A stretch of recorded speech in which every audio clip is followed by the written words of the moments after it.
রাজ্যে এই প্রথম মৃতের হাড় বসল জীবিত ব্যক্তির শরীরে। আরজি কর মেডিকেলে প্রতিস্থাপন চিকিৎসায় অভাবনীয় সাফল্য। কথা বলবো আমাদের প্রতিনিধি ঝিলম করঞ্জাই রয়েছেন টেলিফোনে। ঝিলম, একদমই, এটা চিকিৎসার পরিভাষা হচ্ছে ডিস্টাল টিউমার অ্যালোগ্রাফটি, অর্থাৎ হাড়ের জায়গায় যেখানে হাড় ক্ষতিগ্রস্ত হয়ে নষ্ট হয়ে গিয়েছে সেখানে একটি জীবিত ব্যক্তির থেকে হাড় নিয়ে বা জীবিত অর্থাৎ কোনো কৃত্রিম হাড় প্রতিস্থাপন নয়। এই ক্ষেত্রে আরজি করে যেটা হয়েছে পশ্চিমবঙ্গে প্রথম বলে দাবি চিকিৎসকদের, তা হলো চেন্নাইতে এক ব্যক্তি তিনি মারা গিয়েছিলেন এবং মারা যাওয়ার সঙ্গে সঙ্গে তার যেহেতু দেহদান করা হয়েছিল, ক্যাডাভারিক বোন ট্রান্সপ্লান্ট করা, হারভেস্টিং করা হয়, বোন হারভেস্টিং করে সেটাকে বিশেষভাবে সংগ্রহ করে সংরক্ষণ করে চেন্নাই থেকে সেটা কলকাতায় নিয়ে আসা হয় আরজি কর মেডিকেল কলেজ হাসপাতালে। এবং সেখানে একজন রোগী ছিলেন, তিনি গত 2 মাস ধরে চিকিৎসাধীন ছিলেন। তার হাঁটা চলায় যা সমস্যা দেখা দিয়েছিল, তিনি পঙ্গু হতে বসেছিলেন। তার একমাত্র এর থেকে নিরাময়ের পথ ছিল যে হাড় প্রতিস্থাপন। সেই প্রতিস্থাপন মঙ্গলবার সফলভাবে হয়েছে এবং সেই রোগী সুস্থ আছে। আরজি কর মেডিকেল কলেজ হাসপাতাল কর্তৃপক্ষের দাবি, স্বাস্থ্য দপ্তর থেকে বিশেষ অনুমতি নিয়ে প্রায় 2.5 লক্ষ খরচের এই অস্ত্রোপচার সফলভাবে সম্ভব হয়েছে। ধন্যবাদ। রোগী কি বলছেন শুনুন। আশাই তো আমার ছিল না যে এটা ঠিক হবে, ঠিকই আছি, সেরকম কোনো প্রবলেম নেই। আর আগের মতো আমি ঠিক হয়ে যাবো, স্বাভাবিক চলতে ফেলতে পারবো, এটাই আমার সব থেকে বড় কিছু। হ্যাঁ, শুনে আনন্দও পেলাম, খুব খুশি হলাম। রাজ্যে এই প্রথম মৃতের হাড় বসল জীবিত ব্যক্তির শরীরে। আরজি কর মেডিকেলে প্রতিস্থাপন চিকিৎসায় অভাবনীয় সাফল্য। পায়ের হাড় নষ্ট হয়ে যাওয়ায় চলাফেরা করতে পারছিলেন না রিয়াজউদ্দিন মণ্ডল, তারপর এই অভাবনীয় সাফল্য আরজি কর হাসপাতালে।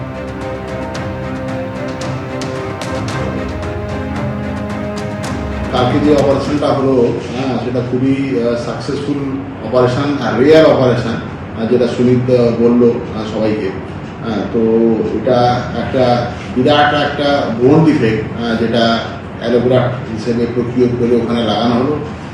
এটা অ্যালোগ্রাফটা প্রক্রিয়া করা খুবই কস্টলি অ্যাফেয়ার্স। এখানে আমাদের প্রিন্সিপাল এমএসজিপি আর এও সাহেব খুবই আমাদের হেল্প করেছেন। আর এই ধরনের অপারেশন এটা কস্ট ওয়াইজ অ্যালোগ্রাফ প্রক্রিয়া করতে মোটামুটি ধরুন 2.4 lakhs।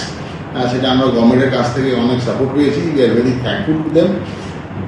আর এই ধরনের অপারেশন এখানে ইস্টার্ন ইন্ডিয়াতে খুব রেয়ার হয়নি, আর কলকাতাতে this is the first time. We are very grateful. এরকম অপারেশন আমরা যেটুকু জানি, to the best of my knowledge, East India this is the first time we have done it. So once second this is a very good effort from the team RG Kar. I expect entire congratulations and entire credit to the Department of Orthopedics, Department of Anesthesia. So this is a great achievement and we are looking forward to go for it once again and again. The best efforts that can be done from the Department of Orthopedics. এলাকার উন্নয়ন থেকে নারী নিরাপত্তা কি বলছেন চৌরঙ্গীর সাধারণ মানুষ? ভোটারদের কাছে এবিপি আনন্দ দেখুন তারকার চোখে তারকা কেন্দ্র।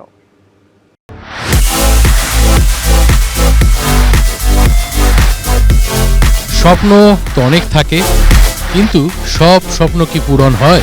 উত্তম কুমার অভিনীত চৌরঙ্গী ছবিতে স্যাটা বোসের স্বপ্ন কিন্তু পূরণ হয়নি। চৌরঙ্গী সিনেমার প্রসঙ্গটা মাথায় এলো তার কারণ আজ আমি চৌরঙ্গী বিধানসভায় রয়েছি। এখানকার বাসিন্দাদের জীবনে কতটা সুখ আর কতটা অলীক সুখ সেটাই জানবো নির্বাচনের ঠিক আগে। চলুন তাহলে দেখা যাক চৌরঙ্গী বিধানসভা কেন্দ্রে মানুষজন, নেতা নেত্রী কারা কি বলছে। নারী নিরাপত্তা কি অবস্থায় রয়েছে? নারী নিরাপত্তা বলে কিচ্ছু নেই। রাত্রেবেলা 8টা 8:30টার পর রাস্তায় বেরোনোটা সত্যি একটু দুর্বিষহ। নিরাপত্তা বেড়েছে, কারণ আমরা নিজেরাও অনেক রাত অব্দি কাজে কর্মে কোথাও হসপিটালে যেতে হলে, কারোর অসুখ হলে বা নিজেরও তো বয়স বাড়ছে, একটু শরীর খারাপ হয়, যাই হসপিটালে, একাই চলে যায়। এখানে প্রচুর ব্যবসায়ী, এখানে প্রচুর দোকানপাট ইত্যাদি। তো এখানে অগ্নি নির্বাপন ব্যবস্থাটা কিরকম বলে আপনারা লোকাল রেসিডেন্ট হিসেবে মনে করছেন? কারণ অনেকগুলো অগ্নিকাণ্ড হয়েছে ইদানিংকালে আমরা দেখেছি। সেই বিষয়ে একদমই উদাসীন প্রশাসন, এটা আমি এক কথা বলতে পারি। আগুন লাগছে, জ্বলছে, ভস্মীভূত হয়ে যাচ্ছে, মানুষ মরছে, কিন্তু কোনো তাপ উত্তাপ নেই, না কর্পোরেশনের, না পুলিশের, না দমকলের। যে মানুষের যে ন্যূনতম যে বিপদের যে আশঙ্কা, অগ্নি নির্বাপক ব্যবস্থা বলতে কিছু নেই। সব সময় তো কেএমসির পক্ষে সম্ভব নয় যে সবকিছু খুঁজে বার করা। ধরুন এই অগ্নিকাণ্ড যে হয় না তা না, প্রচুর অগ্নিকাণ্ড হচ্ছে। কিন্তু অগ্নিকাণ্ড হলো ফায়ার ব্রিগেড তৎপরতার সঙ্গে আসে। সাধারণ মানুষ নাজেহাল হচ্ছে, আমরাও হচ্ছি। নতুন যে সরকার আসবে 2026-এ, তার কাছে যদি বলা হয় আপনাকে 3টে জিনিস চাইতে হবে। মমতা বন্দ্যোপাধ্যায় সরকার তিনি না চাইতেই যা দিয়েছেন, নতুন করে আর চাওয়ার কিছু নেই, যিনি যথেষ্ট করে দিয়েছেন। মানে এরপর বাংলার মানুষের আর কি চাওয়া থাকতে পারে? সবাই যে যার নিজের স্বার্থে রয়েছে। যদি কেউ কোনো ব্যবসা শুরু করে, তো শুরু করার আগে দাদা ভাইদের হাতটা পাতা তো শুরু হয়ে যাবে। সেই বিক্ষিপ্ত ঘটনার উপর ডিপেন্ড করে তো একটা সমাজ চলতে পারে না। যারা করেছে তারা দুষ্কৃতী, আর দুষ্কৃতী আছে বলেই প্রশাসন আছে, এবং প্রশাসন সঙ্গে সঙ্গে তার ব্যবস্থা নেয়। ছেলে মেয়ে এরা যে স্কুলে পড়াশুনো করছে, তার জন্য যে প্রকল্পের টাকা পাচ্ছে, তাতেও আমরা খুব খুশি। এখন তো বিশেষ করে লক্ষ্মীর ভাণ্ডারে সত্যি খুব খুশি। দেখুন, আমাদের ফ্যামিলি থেকেও এরকম ধরনের কেউ ভাবেনি যে আমরা হাত খরচা পাবো। প্রচুর দুষ্কৃতীরাজ বেড়ে গেছে, কলেজে কলেজে তোলাবাজিগুলো চলছে। Law order total failure. এইখানে কিছু হলে রুলিং পার্টি টিএমসি নেতারা চলে আসে, পুলিশ কিছু কাজ করতে পারে না। রাজনৈতিক ইতিহাসের দিক থেকে পশ্চিমবঙ্গের অন্যতম গুরুত্বপূর্ণ বিধানসভা কেন্দ্র হলো এই চৌরঙ্গি। 1962 সালে শ্রী বিধানচন্দ্র রায় এই কেন্দ্র থেকেই কিন্তু বিধায়ক হয়েছিল। সিদ্ধার্থ শঙ্কর রায় 3বার জিতেছিলেন এই চৌরঙ্গি থেকে। 1993 সালে অভিনেতা শ্রী অনিল চট্টোপাধ্যায় বাম সমর্থিত নির্দল প্রার্থী হিসেবে এই চৌরঙ্গি থেকে ভোটে দাঁড়ান এবং জিতেও যান তিনি। সেই একবারই কিন্তু এই কেন্দ্রটি বামেদের দখলে গিয়েছিল। 2001 থেকে 2021 টানা চৌরঙ্গিতে কিন্তু তৃণমূল তাদের দখলে রেখেছে। 2014 উপনির্বাচনের পর 2016 আর 2021 নির্বাচনে টানা জয়ী হয়েছেন নয়না বন্দ্যোপাধ্যায়। কয়েকটা অভিযোগ আছে, এক হচ্ছে তোলাবাজি, চাঁদা, জুলুম, তোলাবাজদের জুলুম। যারা এইসব বলে বেড়াচ্ছে তারাই বেশি কাজগুলো করে বেড়ায়।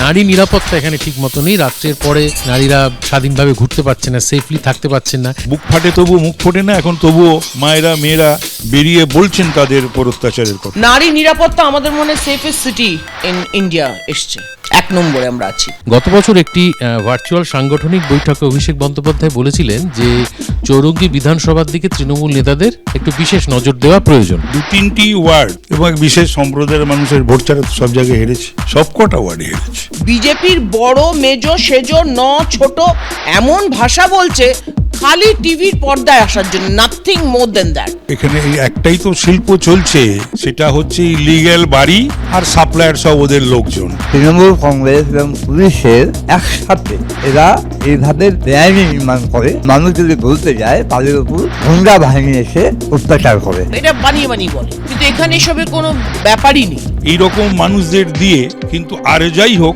মানুষের কল্যাণ হয় না। তো আমাদের নেত্রী বলে যে কিছু উত্তর দিবি না, কাজ করে যা, চুপ করে থাক। এটা তো মিক্সড ফ্রাইড রাইস তৃণমূলটা। নকশাল পাবে, আরএসপি পাবে, ফরওয়ার্ড ব্লক পাবে, সিপিএম পাবে, কংগ্রেস পাবে। বিজেপির লোকেরাও বিজেপিকে ভোট দেবে না। খালি সবাই আমাকে বলছে দেখিয়ে क्या परेशानी में है। আমার চৌরঙ্গি সফর এখনকার মতো শেষ, কিন্তু এখানেই থেমে থাকলে চলবে না। আমাদের ঘুরে দেখতে হবে আর অনেক বিধানসভা কেন্দ্র। তাই আপনারা দেখতে থাকুন তারকার চোখে তারকা কেন্দ্র এবং চোখ থাকুক এবিপি আনন্দ। এবিপি আনন্দ, এগিয়ে থাকে, এগিয়ে রাখে।